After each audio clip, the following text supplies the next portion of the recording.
Boa tarde a todos, sejam todos muito bem-vindos aqui no ambiente online, né? Esse ambiente sem limites aqui nesse mundo da web, pela Sociedade Espírita Allan Kardec. Estamos aqui transmitindo para o Facebook e também no YouTube. É só acessar pelos links, né, da nossa página. Queremos lembrar a todos os nossos irmãos que a Sociedade Espírita Allan Kardec vai reiniciar agora, né, a evangelização e a Mocidade Espírita a partir do dia 20/2, de forma online. A Mocidade Espírita provavelmente vai ter reuniões, né, presenciais, mas aí serão discutidos, né, no grupo, tá bem? Quem quiser ter mais detalhes, depois a gente vai colocar mais aqui a imagem, né, das informações, mas pode ser pela secretaria, no telefone 3625-2513, que funciona de segunda a sexta-feira, das 13 às 17 horas. A evangelização infanto-juvenil e a mocidade é muito importante, e é algo fundamental que nós temos que dar como base para os nossos jovens e as nossas crianças, ainda mais nos tempos atuais, né, que estamos passando por transição planetária e questões da pandemia também. Hoje nós teremos a presença aqui do nosso querido irmão, Paulo Sampaio. Paulo, seja muito bem-vindo aqui no ambiente online aqui da Sociedade Espírita Allan Kardec. Muito obrigado, Paulo. Agradeço muito o convite generoso para que a gente pudesse retornar. Uma boa tarde a todos que nos acompanham. Rogamos a Jesus que nos abençoe mais esta oportunidade de refletirmos juntos. Então, é uma grande alegria retornar aqui ao ambiente da SEAC. Para mim, é uma honra muito grande. Então, agradeço bastante o convite. A gente que agradece, né? E aqueles que talvez não acompanham o trabalho do Paulo, Paulo é um irmão dedicado na seara espírita, ele lá colabora com 3 casas, né, Paulo? Isso. La Torre, é isso? O La Centro Torre, Espírita Centro Espírita Rafael Latorre. Rafael Latorre. Tem o Centro Espírita do Calvário ao Céu. E a nossa co-irmã. E a Casa Assistencial Espírita Allan Kardec. Aqui, todos aqui em Bebedouro. Muito bom. Grande trabalhador aí, que estará abordando hoje um tema muito importante. A tua fé te salvou. Paulo, queria pedir você fazer a prece inicial e depois já iniciar a palestra, tá bem? Tá, ok. Agradeço. E lembrando aos nossos irmãos, aqueles que quiserem colocar água para ser fluidificada, tá? Ao final a gente vai estar fazendo as vibrações e pedindo a fluidificação das águas. Paulo, muito obrigado aí, que Jesus te ilumine aí na exposição de hoje. Agradeço, Paulo. Pessoal, então convido vocês nesse momento para que a gente possa, né, aproveitar bem esses momentos de reflexão que passaremos juntos durante alguns minutos, que a gente possa então, primeiramente, elevarmos o nosso pensamento a Deus, nosso Pai, a Jesus, o nosso Mestre, rogando as suas bênçãos para mais esta atividade que estaremos realizando aqui. Que Jesus nos inspire, nos abençoe através dos seus mensageiros amigos, que possam nos intuir, nos ajudar para que nós assimilemos bastante o conteúdo que a doutrina espírita, que o Evangelho do Cristo nos oferece, para que todos esses ensinos nós possamos introjetá-los e colocá-los em prática em nossa vida diária, que esses ensinos sublimes possam tocar o nosso coração e nos fazer rever procedimentos, nos fazer perceber a importância da presente encarnação e aproveitarmos esse tempo precioso que estamos aqui na Terra, ainda mais neste momento tão importante porque passa este planeta. Que Deus nos abençoe, que Jesus nos ilumine e tenhamos bons momentos aqui juntos, refletindo em torno da doutrina espírita e do Evangelho de Jesus, que assim seja. Bom, meus amigos, o nosso tema, então, de hoje, a tua fé te salvou. Nós vamos refletir sobre algumas curas que Jesus realizou E quando nós pensamos nessas curas realizadas pelo Cristo, nós poderemos já pensar inicialmente, nos perguntarmos por que Jesus não curou todas as pessoas. Uma outra coisa que nós poderíamos já nos perguntarmos também, que nos ajuda na nossa reflexão, será que Jesus, quando ele curava aquelas pessoas, qual era a principal preocupação do Cristo? Será que ele estava pensando apenas na cura dos corpos? Ou ele tinha outra preocupação, outro interesse, algo mais transcendente que isso? Então, a nossa intenção aqui hoje é refletirmos sobre algumas curas, as lições que nós podemos tirar delas para a nossa vida, e falarmos um pouquinho sobre a saúde, sobre a doença, por que nós adoecemos, né? Então, eu quero iniciar com o relato de uma cura que está no Evangelho de Marcos, capítulo 2, versículo 3. Essa é a chamada cura do paralítico de Cafarnaum. Esclarecendo inicialmente que esse termo paralítico, vou usá-lo porque é o termo que se encontra lá no Evangelho, é um termo antigo, né, mas usado à época. Então vamos mantê-lo para que a gente reforce, se lembre bem do ensino, né? Então diz no Evangelho de Marcos que havia um paralítico, né, em Cafarnaum, que ele queria muito ser curado por Jesus. Então ele foi procurar amigos para que o conduzissem até Jesus, para que pudesse tentar essa cura. Então ele encontra 4 amigos, 4 fiéis amigos, que o levariam até o Cristo. E o detalhe interessante é que esses amigos conduzem esse homem em um leito. Vejam bem a dificuldade. Tudo bem que não deveria ser um leito pesado, um leito grande, mas era um leito, uma maca, vamos dizer. Então deitam esse homem no leito e cada um segurando ali, vão os 4 amigos conduzindo esse homem. Quando eles chegam à casa onde Jesus se encontrava, como era comum, havia uma multidão em volta da casa, dentro da casa. A casa estava assim, difícil, que estava impossível que eles entrassem naquela casa. Mas aqueles homens ficaram pensando o que eles poderiam fazer naquela hora. Eles não queriam retornar para casa, desistir daquela ação que eles estavam se propondo. Então, eles ficam pensando, o que poderemos fazer nessa hora difícil? E eles têm uma ideia arrojada. Eles resolvem subir no telhado daquela casa. Imaginem vocês a dificuldade.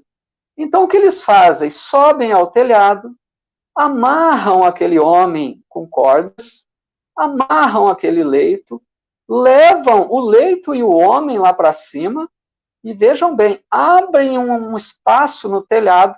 Tudo bem que o telhado daquela época não é como os telhados de atualmente, mas mesmo assim, olha o grau de dificuldade. Faz uma abertura no telhado e começam a descer aquele homem deitado no leito, amarrado pelas cordas. Então Jesus, lá no interior da casa, a hora que ele percebe que aquele homem descia do telhado no leito, ele ficou muito admirado. E ele percebeu ali, então, a fé daquele homem. E não só daquele homem que estava, no caso paralítico, mas também dos amigos que o conduziram, porque estavam acreditando naquela cura. Então Jesus olha para aquele homem no leito e diz para ele: filho, os teus pecados estão perdoados. Mas acontece que ali naquele ambiente, naquela casa, se encontravam alguns escribas. Os escribas eram aqueles doutores da lei, seguidores rigorosos da lei de Moisés, e eles ficaram incomodados com aquela fala de Jesus. Então eles murmuravam entre si, dizendo: mas quem é esse homem para perdoar pecados? Só Deus pode perdoar pecados. Ele está blasfemando. E então Jesus percebeu esse estado de alma desses escribas. E Jesus então pergunta a eles: que vocês estão assim tão incomodados com o que eu disse? O que é mais fácil dizer? Os teus pecados estão perdoados? Ou levanta-te e anda? E Jesus continuou falando: para que vocês saibam que o Filho do Homem tem poderes para perdoar pecados na terra, ele olha ao homem no leito e diz: levanta-te, toma teu leito e vai para tua casa. E naquele mesmo momento, aquele homem levantou-se e saiu caminhando em meio à multidão, carregando seu leito. Aquelas pessoas lá presentes ficaram admiradas, louvavam e bendiziam a Deus e diziam que nunca viram algo semelhante. Então, nessa primeira cura que estamos aqui refletindo, vamos analisar quais ensinos nós podemos tirar aqui para a nossa vida. O primeiro deles que eu analiso era a questão do desejo daquele homem ser curado. Porque aquele homem estava enfrentando uma expiação. Uma expiação, ou seja, estava colhendo o retorno da sua ação infeliz de uma existência passada. Porque poderia não ser expiação, poderia ser apenas uma prova. Mas naquele caso era uma expiação.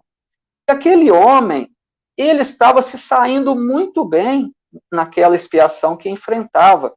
Porque ele se mantinha resignado. Ele se mantinha sem revolta, ele não reclamava de Deus daquelas dores que enfrentava. E esse homem procurou a cura, ele procurou se melhorar, ele não estava acomodado. Então, essa eu creio que é uma primeira grande lição, porque na nossa vida, muitas vezes, nós enfrentamos também expiações.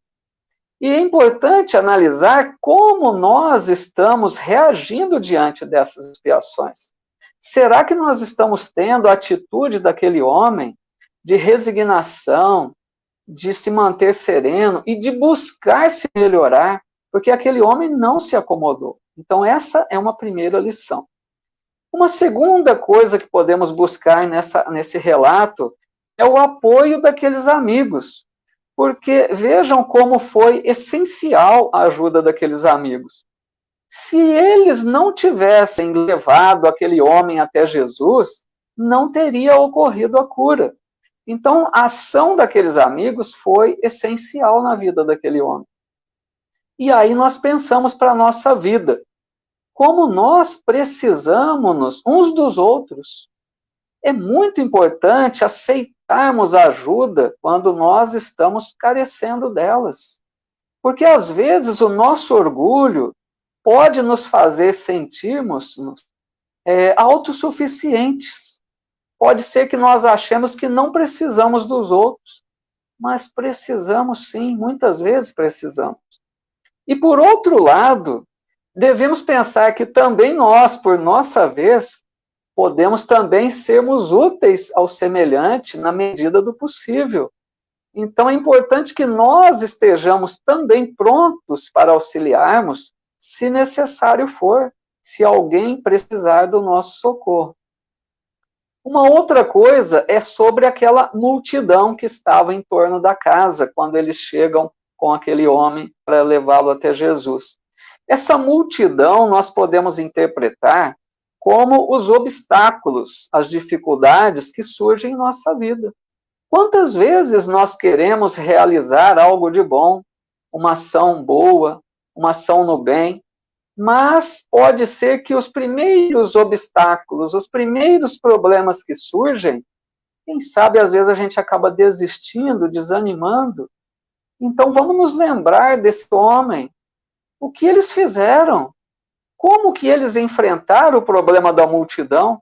Subiram ao telhado. Quem poderia pensar algo dessa forma? Então é uma grande lição para que nós procuremos contornar os problemas que vão surgindo na nossa vida toda vez que tentamos realizar algo. E não desanimemos porque vão surgir naturalmente. Uma outra questão é sobre aquela fala de Jesus, quando ele diz: perdoados estão os teus pecados. Nessa colocação de Jesus, nós precisamos ver que Jesus não estava isentando aquele homem de reparar, de expiar os seus erros do passado. Mas Jesus, com a sua grandeza de espírito puro, ele percebeu que aquele homem já tinha quitado a sua dívida com a lei divina. Ele percebeu que aquele homem já estava encerrando o seu processo expiatório. E permaneceria, então, apenas a deficiência física, que era o que ele iria libertar aquele homem desse problema. Mas ele não estava jamais dando privilégios para aquele homem, para ficar claro isso. Quando Jesus diz: toma o teu leito e vai para a tua casa, podemos entender assim, como se Jesus dissesse a ele: meu amigo, tira uma lição de tudo isso. Tira um aprendizado dessa expiação que você enfrentou e agora retoma o caminho da tua evolução espiritual. Prossegue, tira lições e segue para que você não recaia novamente nesses erros. Então, com essa cura de Jesus, nós percebemos que mais importante que aquele paralítico andar era ele ser salvo. Era ele despertar para uma mudança íntima, para transformar-se e continuar seguindo a sua trajetória evolutiva. Agora nós vamos ver outra cura que Jesus realizou para tirarmos outras lições também. Nós vamos falar agora sobre a cura do cego de Jericó. Está em Marcos, capítulo 10, versículo 46. Então, conta o evangelista Marcos que Jesus, certa vez, passou pela cidade de Jericó. E ele, ao deixar a cidade rumo a outra localidade, ele passaria por um caminho onde ali nesse caminho se encontravam várias pessoas já aguardando a passagem do Cristo por aquele local. Entre aquelas pessoas que aguardavam a passagem de Jesus, estava um homem cego, de nome Bartimeu. E esse homem, ele vivia da caridade das pessoas, ele pedia ajuda nas ruas. E esse homem, então, estava ali ansioso, esperando Jesus passar por aquele caminho. E então, quando Jesus se aproxima de onde ele se encontrava, esse homem cego de nome Bartimeu, ele ouviu que Jesus estava bem próximo. E aí ele começou a gritar: Jesus, filho de Davi, tem misericórdia de mim. Algumas pessoas que estavam ali do lado dele se sentiram incomodadas com isso e o repreenderam, dizendo para que ele se calasse, que ele estava incomodando. Mas aquele homem não se incomodou com isso. Ele gritou mais alto ainda: Jesus, filho de Davi, tem misericórdia de mim. Aí Jesus parou. Jesus parou e pediu para chamá-lo. Então, aquelas mesmas pessoas que o repreenderam, agora diziam a ele: você é um homem de sorte, ele te chama, levanta, tem bom ânimo. E diz o evangelista que aquele homem levantou-se, jogou fora a capa ou o manto e foi até Jesus. E Jesus, então, olhando para aquele homem, pergunta apenas: o que queres que eu te faça? O homem só respondeu: que eu veja, Senhor. E naquela hora Jesus disse então a ele: a tua fé te salvou. E naquele instante, aquele homem passou a ver perfeitamente, louvava a Deus, e dali para frente passou a seguir Jesus pelo caminho. Então vamos ver agora quais lições podemos tirar dessa cura realizada por Jesus. A primeira delas, creio eu, foi a questão daquele homem ouvir que Jesus passava por ali. Porque aqui tem um detalhe interessante. Aquele homem era cego. A pessoa que geralmente tem uma deficiência dos sentidos físicos, normalmente ele tem outra que compensa. Então aquele homem não via, mas ouvia muito bem.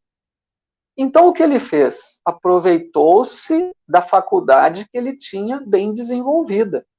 Aproveitou-se para ouvir o momento exato de gritar. Então vejam que é uma lição para nós isso também. Porque muitos de nós podemos ter muitas bênçãos em nossa vida e, às vezes, reclamarmos por uma coisa mínima que gostaríamos de ter e não temos. Pode ser que nós focamos naquilo que não temos e esquecemos de agradecer a Deus por todas as outras bênçãos que temos. Então, isso é muito importante. Aquele homem fazia isso. Ele não reclamava da sua falta da visão, mas aproveitava da audição, que era boa. Uma outra questão, quando aquele homem começa então a gritar. Porque é interessante essa parte. Se aquele homem não gritasse, não seria curado.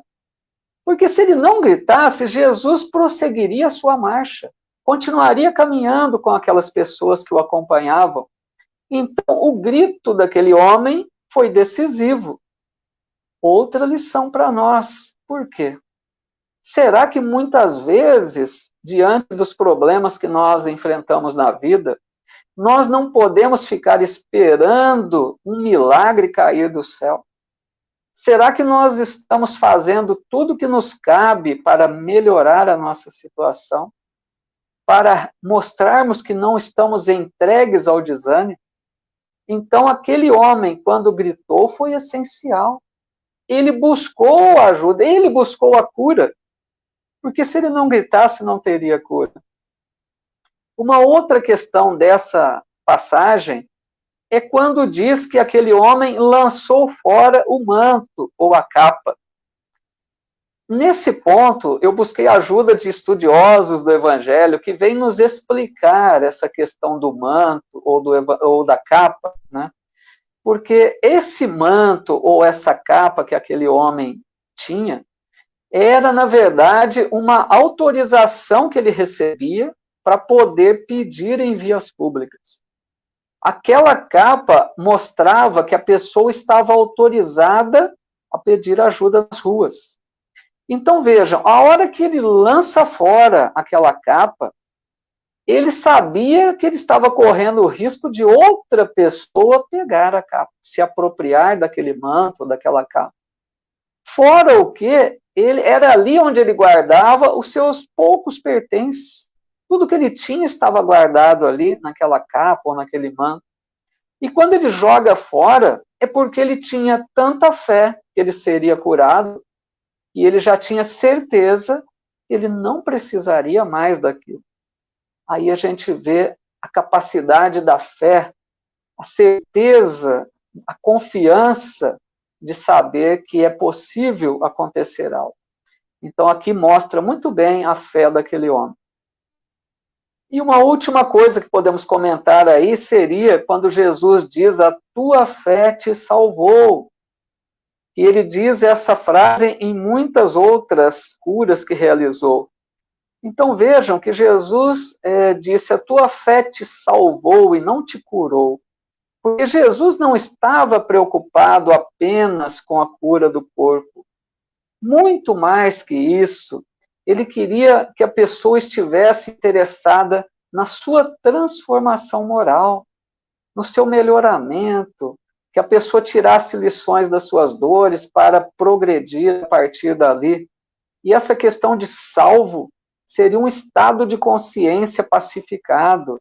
É quando a pessoa se encontra em paz consigo mesma, a pessoa se esforça para evoluir, a pessoa está galgando um progresso espiritual. Então, é essa a intenção principal que Jesus buscava sempre. Jesus não queria apenas curar os corpos, mas que houvesse essa busca verdadeira por aqueles que o procuravam, né? Para que se transformassem realmente. E uma terceira cura que vamos comentar aqui é sobre aquela cura da mulher que sangrava, ou da mulher hemorroíça, também no Evangelho de Marcos, capítulo 5, versículo 25. Então, o evangelista Marcos nos conta que havia uma mulher que padecia de um fluxo de sangue já havia 12 anos. Essa mulher já tinha procurado ajuda em vários médicos, tentado vários tratamentos, e nada resolvia, não cessava aquele fluxo que ela tinha. Então essa mulher ficou sabendo de Jesus, e ela então decide procurar Jesus tentando a sua cura. Mas aquela mulher tinha uma fé especial. Ela pensava assim, que se ela ao menos tocasse na veste do Cristo, ela seria curada.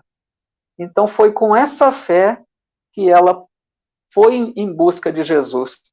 Quando ele passava por determinado lugar, sempre aquela multidão o acompanhando, essa mulher foi dando jeito de empurrar daqui, empurrar dali, procurando se aproximar de Jesus, e em determinado momento, quase caindo ao chão, ela estica o braço e toca na borda da túnica de Jesus.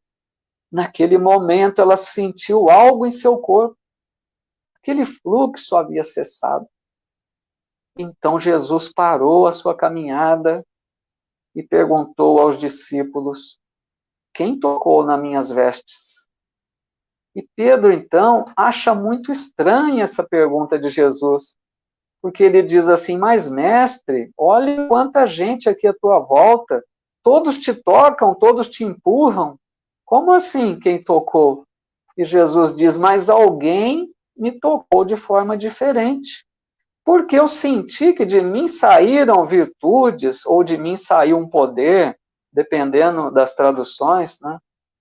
E Jesus olhou ao redor para procurar quem foi aquela pessoa que o havia tocado dessa forma. Então a mulher se apresenta a Jesus, até um pouco amedrontada, e ela explica para ele o que aconteceu. E Jesus então olha para ela com aquele amor, com aquela ternura, e diz a ela: filha, a tua fé te salvou. Vá em paz e fique livre desse mal. Então a gente percebe nessa narrativa, nessa passagem, a fé daquela mulher, porque vejam, 12 anos padecendo com um fluxo de sangue, eu creio que muitos já teriam desistido de procurar ajuda, já cairiam no desânimo, já não esperariam mais nada, mas aquela mulher não. Ela queria ser curada. E vejam a fé que ela tinha. Ela imaginava que não precisava nem Jesus desejar curá-la. Ela esperava apenas tocar em Jesus. Então ela tinha uma fé muito grande, porque quando Jesus pergunta, né, quem tocou nas minhas vestes, a gente fica claro por essa fala dele que ele não direcionou a cura para ela. Aquela mulher, na verdade, vamos dizer, ela sugou, ela extraiu aqueles fluidos tão puros de Jesus que restauraram a saúde do seu corpo. Então foi ela que buscou, que pegou, né, esses fluidos de Jesus sem que ele houvesse direcionado para ela, não foi preciso. Então sempre ele dizia: a tua fé te salvou. Sempre essa questão da importância da fé, que a gente vai percebendo como é importante a fé na nossa vida para nos dar a harmonia, para nos dar as melhoras que tanto necessitamos. E falando em fé, então, eu quero comentar aqui um trechinho que está no Evangelho segundo o Espiritismo, capítulo 19, que é a fé transporta montanhas. Tem uma mensagem de um espírito protetor muito bela, e eu trago aqui apenas um trechinho para a nossa reflexão. Esse espírito diz assim: se todos os encarnados se achassem bem persuadidos da força que em si trazem, e se quisessem pôr a vontade a serviço dessa força, seriam capazes de realizar o que até hoje eles chamaram prodígios, e que, no entanto, não passa de um desenvolvimento das faculdades humanas. Vejam que bela colocação desse espírito. Ele diz lá, vontade a serviço da fé. Se nós colocássemos a nossa vontade determinada, vontade sem vacilar, a serviço da fé, nós poderíamos realizar coisas surpreendentes, como ele diz aqui. É a questão do nosso pensamento positivo, de acreditar verdadeiramente de que que temos possibilidade de realizar mais. Nós temos um potencial em nós. Lembremos-nos de que Jesus já havia dito: vós sois deuses, podeis fazer o que eu faço e até mais. Ou seja, Jesus já nos alertava desse potencial que todos nós temos, esse potencial que ainda está embrionário, estamos desenvolvendo, nós temos a centelha divina em nós. Então, nós precisamos aprender a desenvolver isso, aumentar a nossa fé, acreditarmos que podemos mais. Então, a gente vai percebendo como que a mente comanda o corpo. A mente, ou seja, o espírito, é o espírito quem manda. As células, diz André Luiz, que as células do nosso corpo obedecem aos comandos mentais. Então, precisamos ver como nós estamos dando esses comandos para o nosso corpo. Porque vamos dar um exemplo bem simples, bem para a gente compreender isso. Às vezes a pessoa espirra algumas vezes e ela já diz assim, eu vou ficar doente, eu tenho certeza que eu vou adoecer.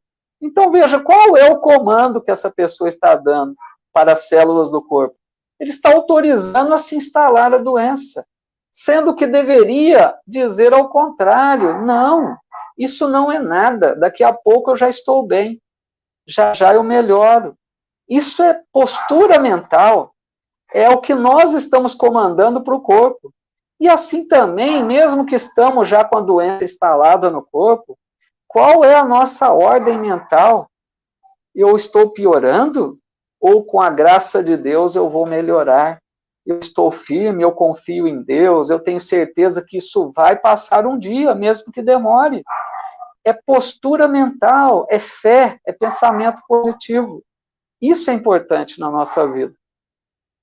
E, contribuindo com essa ideia, vamos ver o que Emmanuel nos orienta no livro Consolador, porque o livro Consolador é um livro de perguntas e respostas, para quem não o conhece, e na pergunta número 95, eles fazem essa pergunta para Emmanuel, porque é Emmanuel quem responde. Perguntam assim, em face dos esforços da medicina, como devemos considerar a saúde? E olha a resposta de Emmanuel, belíssima. Para o homem da Terra, a saúde pode significar o equilíbrio perfeito dos órgãos materiais. Para o plano espiritual, todavia, a saúde é a perfeita harmonia da alma. Olha que importante. Para a obtenção da qual, muitas vezes, há necessidade da contribuição preciosa das moléstias e deficiências transitórias da Terra. É muito importante essa fala de Emmanuel. Ele diz aqui, então, que saúde é a perfeita harmonia da alma. Saúde não é apenas não ter doença. Se a alma não estiver em harmonia, não estamos com perfeita saúde. Então, harmonia da alma. E nós somos seres espirituais, sabemos disso. Quando a gente fala em doença, nós precisamos analisar o conjunto corpo e alma. Porque o corpo, na verdade, reflete a situação do espírito. Quem adoece primeiro é o espírito. Muito, em geral, é assim que acontece. Então, se o corpo está doente, é porque o espírito ficou enfermo primeiro. Então, é muito importante nós entendermos isso. O corpo é reflexo de como está o espírito. Então, aqui a gente poderia pensar, perfeita harmonia da alma. O que pode tirar a harmonia da alma? Quando que nós perdemos a harmonia da alma? Quando nós agimos em desarmonia com as leis divinas. Todas as vezes que nós agimos de forma prejudicial a nós mesmos ou ao nosso semelhante, nós estamos perdendo essa harmonia da alma. Então depende dos nossos sentimentos, das nossas ações, dos nossos pensamentos em desequilíbrio. Quantas vezes nós mantemos posturas inadequadas? Porque nós estamos aprendendo. Todos nós estamos nesse processo evolutivo. Então é muito comum que a gente adoeça, porque nós estamos aprendendo a seguir as leis divinas. E como diz a questão 614, se não me engano, de O Livro dos Espíritos, a lei de Deus é feita para a felicidade do homem, do ser humano. E o homem só é infeliz quando dela se afasta. Então vejam, se nós seguíssemos sempre as leis de Deus, que são feitas para a nossa felicidade, nós não adoeceríamos. Por isso Jesus sempre dizia, eu cumpro a vontade de meu Pai. Porque Jesus já sabia muito bem que a vontade do Pai é o melhor para nós. Então, e o outro detalhe aqui interessante, quando nós perdemos, então, a harmonia da alma, que é muito comum ainda no nosso estágio evolutivo, quando perdemos essa harmonia, o que Emmanuel diz? Aí, então, há necessidade da contribuição preciosa das moléstias e deficiências. Ou seja, a doença vai surgir para nos ajudar a recuperarmos a harmonia da alma. A doença não é castigo. A doença não é algo aleatório que vai ter um ou não vai ter outro. A doença é uma consequência da nossa enfermidade espiritual, primeiro. Mas que ela vem para nos ajudar a restabelecermos a harmonia da nossa alma. Então, vamos entender bem essa questão da doença, de agradecermos a Deus e nos mantermos resignados quando não tem o que ser feito. Porque estamos nos depurando naquele momento. Estamos recebendo uma ajuda para essa conquista novamente da harmonia da alma. E no Evangelho segundo o Espiritismo, capítulo 5, Bem-aventurados os aflitos, Allan Kardec apresenta uma frase que fica bem clara, que ele comenta sobre as causas atuais das aflições. Então ele diz assim, quantas doenças e enfermidades decorrem da intemperança e dos excessos de todo gênero. Então, olha o que ele nos diz, decorrem da intemperança, da nossa condição desequilibrada, dos nossos sentimentos desajustados, da nossa ira, da nossa revolta, da nossa postura infeliz diante de determinadas situações, e dos excessos de todo gênero. Excessos como vícios, excessos alimentares, excesso de sentimentos em desequilíbrio, tudo que é excesso nos é prejudicial. Então, se nós mantemos uma postura assim, em desequilíbrio por muito tempo, a doença vai se instalar. Porque primeiro nós adoecemos espiritualmente. E a doença vai ser o reflexo, vai ser a consequência disso. Então diz Allan Kardec que a maioria das doenças, a maioria das nossas aflições, diz ele, tem a sua causa na presente existência. Se nós pudéssemos analisar a nossa trajetória de vida, vamos perceber que nós somos os causadores de muitos problemas que nos afligem hoje, mas que podemos, em muitos deles, revertermos, Podemos ainda mudar comportamentos, mudarmos atitudes para melhorarmos a nossa condição. E aqui um último alerta antes da minha fala final. André Luiz, no livro Os Mensageiros, ele apresenta uma fala de Aniceto que é até preocupante, mas eu trouxe porque é um alerta importante para nós. E muitos de nós podemos estar nessa situação. Ele diz assim: existem pessoas que cultivam as moléstias com verdadeira volúpia, apaixonam-se pelos diagnósticos exatos, acompanham no corpo com indefinível ardor a manifestação dos indícios mórbidos, estudam a teoria da doença de que são portadoras, como jamais analisam um dever justo no quadro das obrigações diárias. Então, meus amigos, é muito sério isso. Não estamos fazendo nenhum julgamento, nenhuma crítica. Trago com a intenção de alertar, que André Luiz nos alerta para isso. Se nós estamos nessa condição, porque tem pessoas que realmente sabem tanto da doença, que às vezes sabem mais que o próprio médico. Estudam a fundo a doença, comentam com outros, até com certo prazer de falar naquilo. Essas pessoas tocam constantemente no assunto da doença. Então, com essa atitude, que é um desequilíbrio, essa pessoa se torna prisioneiro da ideia de enfermidade. É muito sério. E André Luiz nos fala que, ao desencarnar, essa pessoa vai levar essa ideia dominante. É uma viciação mental.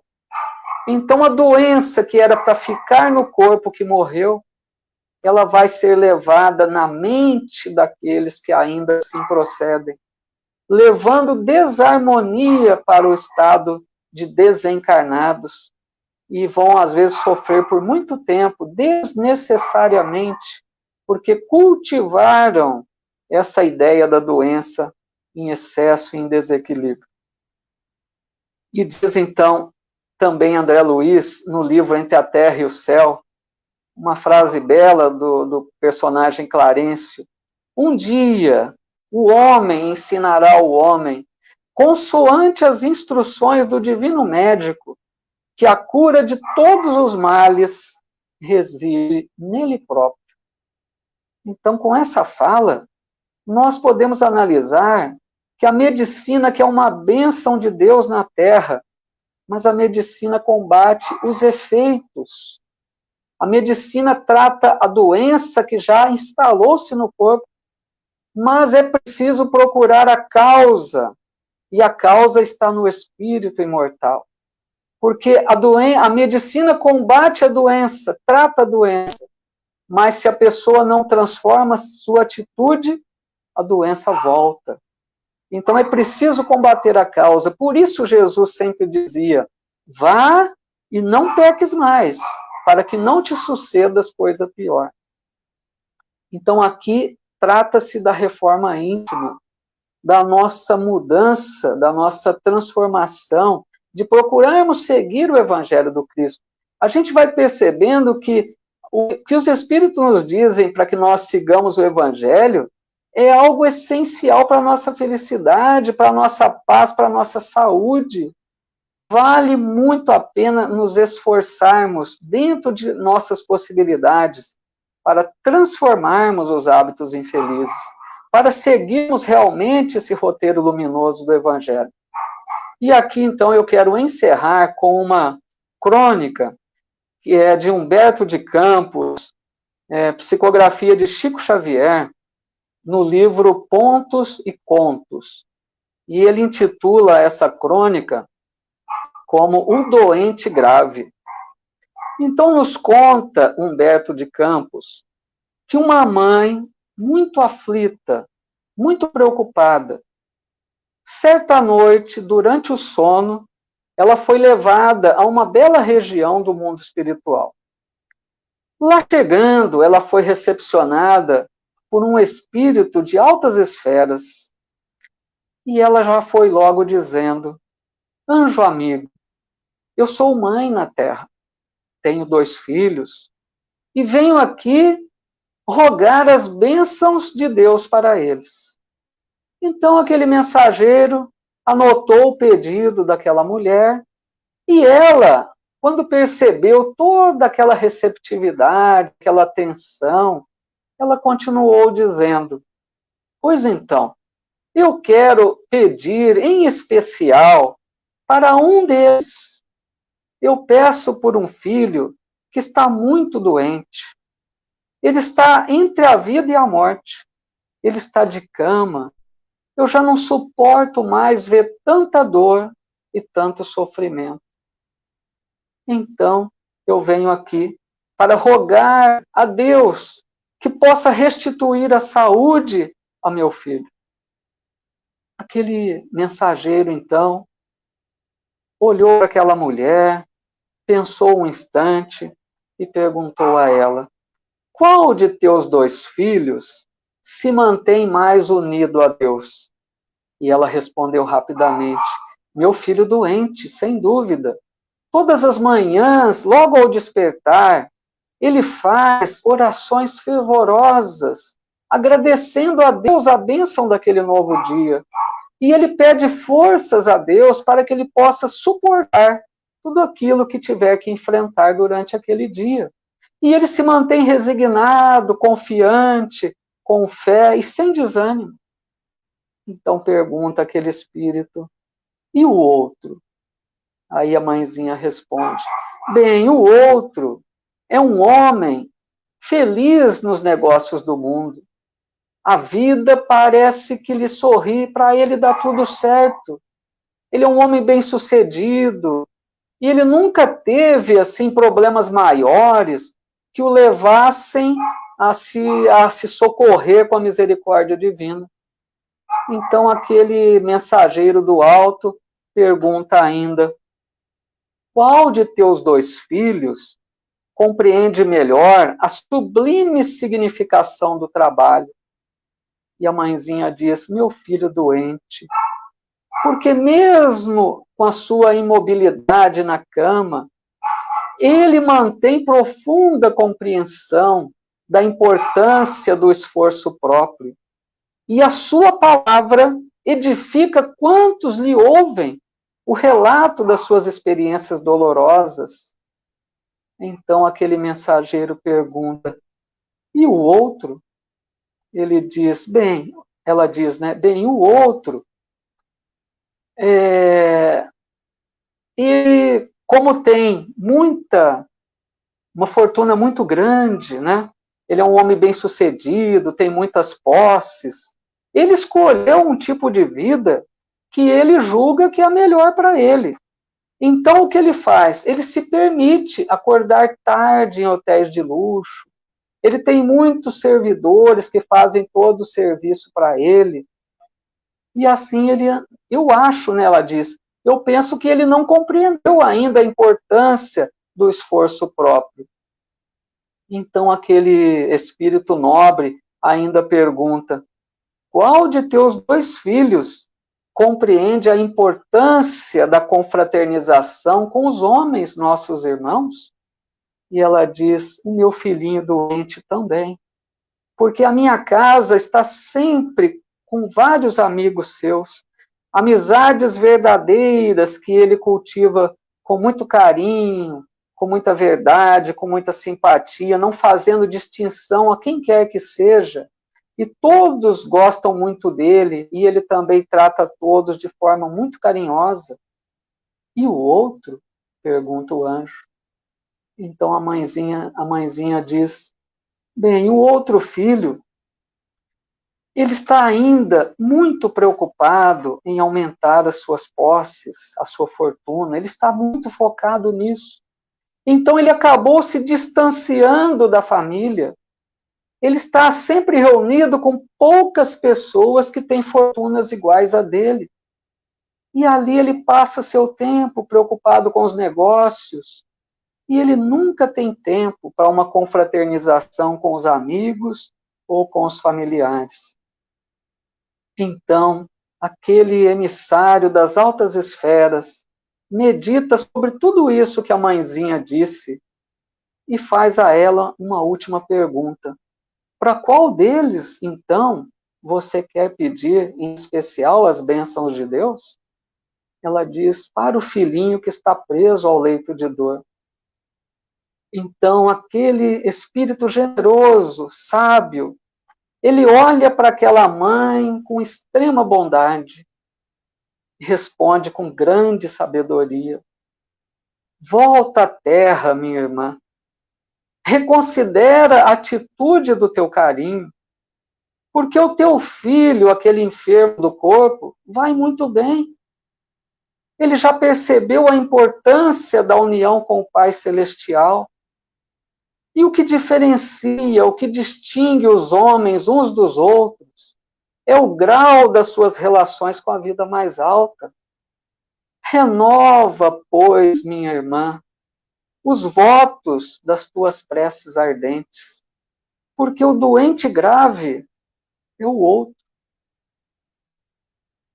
Muito obrigado, meus amigos, amigas. Obrigado a SEAC por mais esta oportunidade. Uma grande alegria ter participado aqui com vocês. Volto com o amigo Paulo Catanós. Paulo Sampaio, muito obrigado aí pelas suas colocações, né?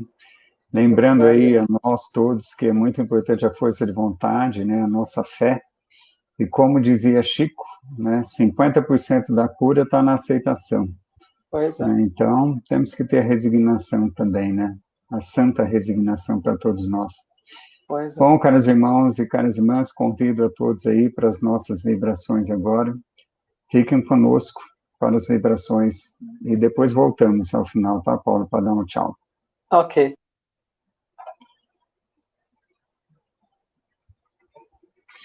Vamos agora fechar os nossos olhos e esquecer um pouco o mundo lá fora, nos concentrando no aqui e no agora, buscando em nossa mente a imagem de nosso Mestre Jesus.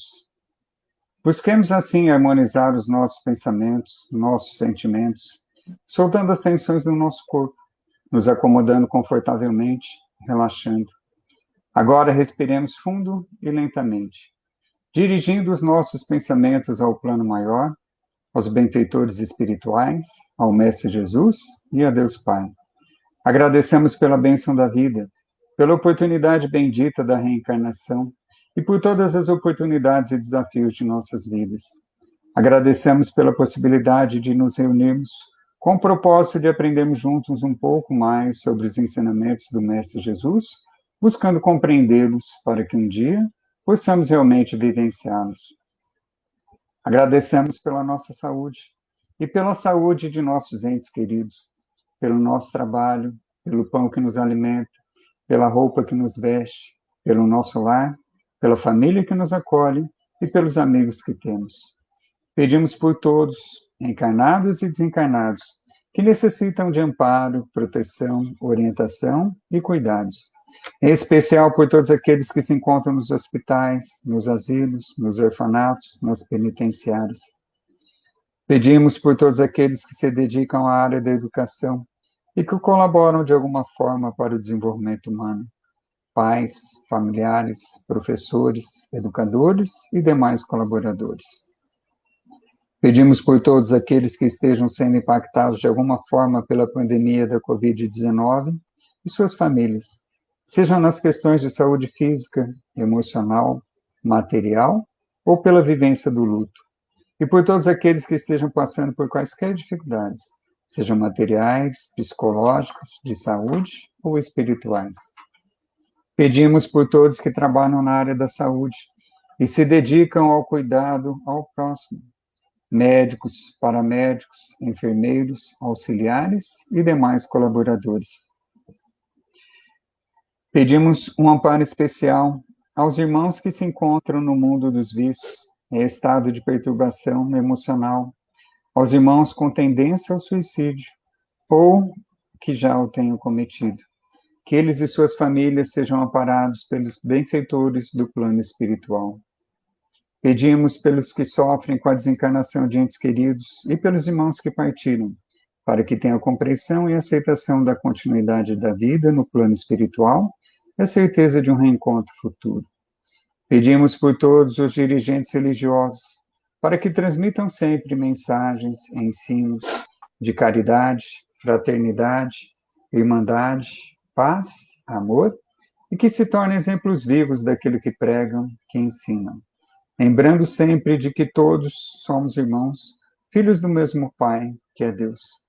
Pedimos amparo e proteção a todos os irmãos que se dedicam às obras de caridade e de auxílio ao próximo, que sejam fortalecidos em sua fé e que tenham perseverança, mesmo diante das dificuldades e desafios que possam surgir. Rogamos aos nossos mentores e benfeitores espirituais que visitem os nossos lares, derramando sobre eles, sobre nós e demais moradores, fluidos energizantes e salutares de amor, paz e harmonia. E que, se caso houver presente algum espírito que necessite de amparo e orientação, que possa ser encaminhado para um lugar que lhe for mais apropriado para o seu atendimento. Pedimos por todos nós, para que a cada dia possamos ser um pouco melhores, mais compreensivos, mais pacientes, mais tolerantes, mais gentis, mais fraternos. Que tenhamos mais amor em nossos relacionamentos, aceitando as pessoas como elas são, e que procedamos para com o outro da forma que gostaríamos que procedessem para conosco, conforme Jesus nos ensinou. Que busquemos sempre a realização de nossa reforma íntima, fazendo morrer o homem velho, para que possa nascer o homem novo, como nos ensinou o apóstolo Paulo, para que um dia possamos nos tornar exemplos vivos do verdadeiro cristão, emanando perseverança, esperança, gratidão, alegria, fé e amor.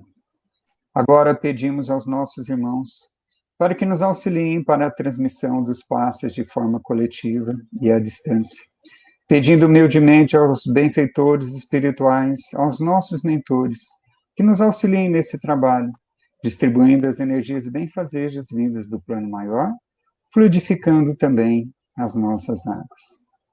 Rogamos a Jesus, nosso governador espiritual, nosso mestre, nosso modelo e guia, que continue sempre iluminando e direcionando nossos passos, nossas vidas, para que assim não venhamos a nos desviar do caminho, para que um dia possamos chegar até Ele e dele até Deus Pai. Que todos tenhamos um excelente fim de tarde, uma excelente noite, um excelente domingo e uma semana repleta de paz e serenidade. Que as energias benfazejas recebidas neste momento nos acompanhem hoje e sempre. Que assim seja. Muito obrigado, Paulo, pela tua presença. Agradecemos a todos aqueles que estiveram aqui conosco, né, e principalmente a Jesus Cristo pela mais esta oportunidade de estarmos aqui, aprendendo um pouco mais sobre o Evangelho e sobre os ensinamentos. Paulo? Então, meus irmãos, eu penso que nós que somos abençoados com as luzes da doutrina espírita, que nós aproveitemos essa encarnação atual. Ela é muito importante na nossa trajetória evolutiva, pois que, por certo, a maioria de nós já errou muito nas existências passadas. Muitos de nós já falhamos bastante, já nos equivocamos, já incidimos no erro, mas hoje estamos abençoados com essas luzes que nos mostram o caminho a seguir. Que roguemos a Jesus as suas bênçãos, que tenhamos sabedoria para aproveitarmos esses ensinos tão sublimes e que os coloquemos em nossa vida. Que não nos deixemos envolver demasiadamente pelos atrativos e pelo domínio da matéria, mas que possamos nos lembrar sempre que somos espíritos imortais. Que Jesus nos abençoe. Muito obrigado a cada um de vocês. Um abraço a todos, muita paz, um ótimo final de semana. E muito obrigado pela oportunidade, agradeço a SEAC. Muito obrigado. Nós que agradecemos. Um grande abraço a todos, fiquem todos na paz do Mestre Jesus.